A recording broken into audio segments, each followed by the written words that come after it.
বিচাৰিছিলোঁ এজনীও নাপালোঁ ঘৰলৈ আহি মই নিমখ ভাত খাই দিলোঁ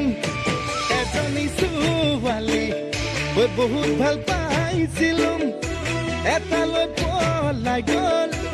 এচুমাও নাপালোঁ হেনো দিনে ধৰি মদ খাব শিকি